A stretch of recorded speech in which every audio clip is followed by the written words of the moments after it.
morning, everybody. I'm Mango Thunderslice, and today we're going to be talking about gold, weed, and Bitcoin, right? It's been quite a year for the latter two. Quite a year for me, especially, working in the cannabis industry and having been a Bitcoin enthusiast all these years. So unfortunately, not an investor back in the early days, or rather, a hodler.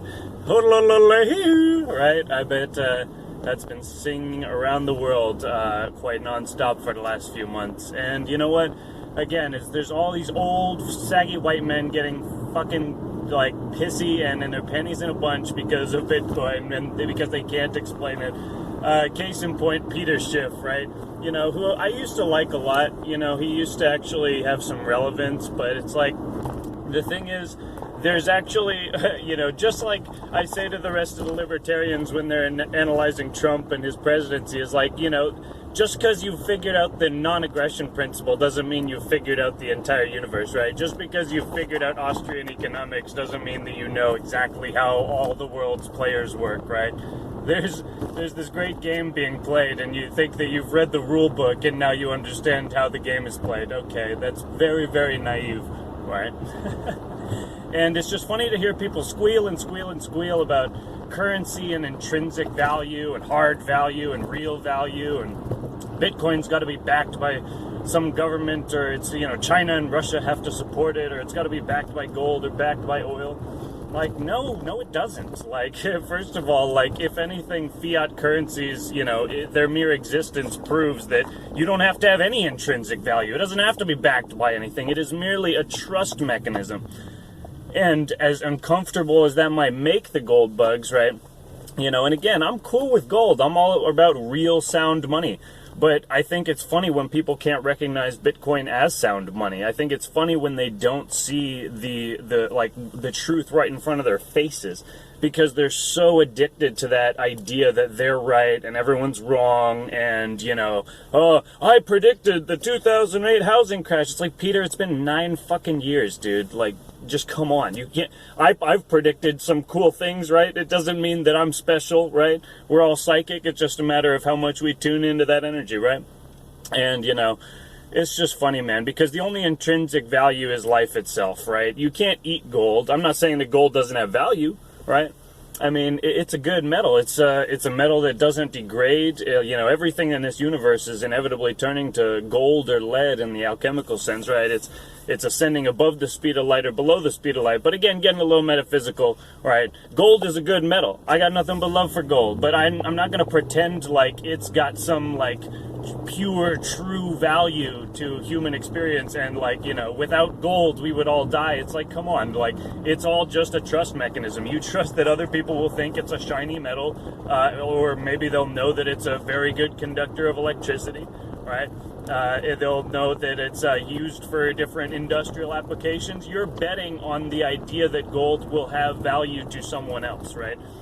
But ultimately, the only value that actually matters is life itself. If we're not around, if a tree falls in the wood and no one's around to hear it, doesn't make a sound. Who knows? Because a sound is a perception, right? Right? And value is a perception. All value is subjective. So if you were to remove all the individuals appraising value, there would be no such thing as value, because value is a concept that we invented, right? So food, right? Life.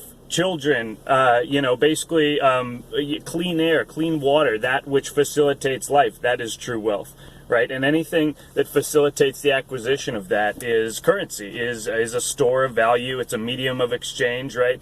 Prisoners, they'll exchange cigarettes, right? They can smoke the cigarettes, or they can just save them, knowing that other people want to smoke those cigarettes, or know that others will want to trade them or smoke them, and so on, right? So the cigarettes become a de facto currency because they can expect that people will want it, right? So the only thing that determines a currency is if people will want it, right? And the dynamics of that currency determine its effectiveness and longevity, right? And we can accurately predict, based on basic mathematics, that things that are scarce, right, will hold their value or appreciate in value over time, right? Because there can't be made. But things that can be made with very little ease, or with a great deal of ease, rather, they will have a depreciating value, because they're just so prevalent, right? It's like leaves on the tree. If we made currency as leaves in Hitchhiker's Guide to the Galaxy parody world.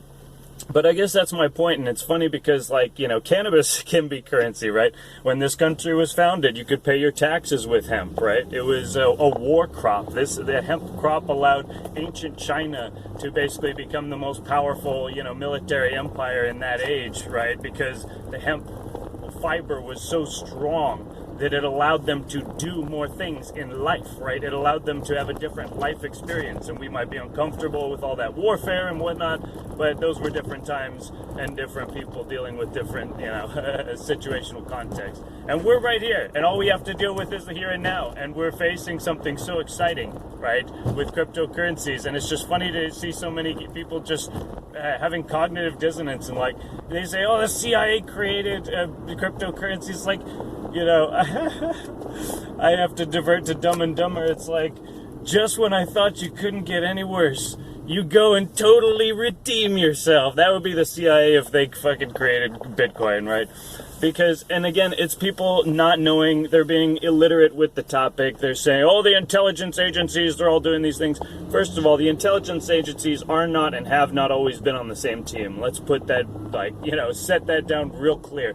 There's different factions within all of them, for sure, and that's now coming out into the public. Enjoy the storm. And, it's basically just, I don't know. It's all just a bunch of shenanigans. I don't even know what I'm trying to say. But the point is, there is no point. The point is, make your life, you determine what is valuable. There are objective principles in this universe, right? But ultimately, all of us appraises his or her own life subjectively. And, there's finite games where we compete for titles and, achievements and possessions. And then there's the infinite game, which is life itself, which is the regeneration, right? It is the infinite creation, the evolution and the revolution, right? In each unflowering of each organism and every universe that it contains, right? It's a fractal universe, and it's all alive and it's all magic, and you're connected to everything in this entire universe at any given time. So that's what I'm saying. Get excited, right? Fifth world is collapsing and sixth world is exploding, right? In my own terminology of the Esoton. And it's, Bitcoin and cryptocurrencies are the perfect expression of sixth world to me. It is the perfect expression of the Aquarian principle, right? We are no longer the fish, we are the water in which it swims. So just keep on rowing your boat, my brothers. Keep on swimming down the river, my sisters, because it's all good. And you just need to keep, merrily, merrily, merrily down the stream, because life is but a dream. So much love, and any conversation, always welcome, about cryptocurrencies, gold. If you think I'm just a rambling idiot, feel free to tell me, and I'll feel free to have some fun with you back. And much love to everyone. Cheers.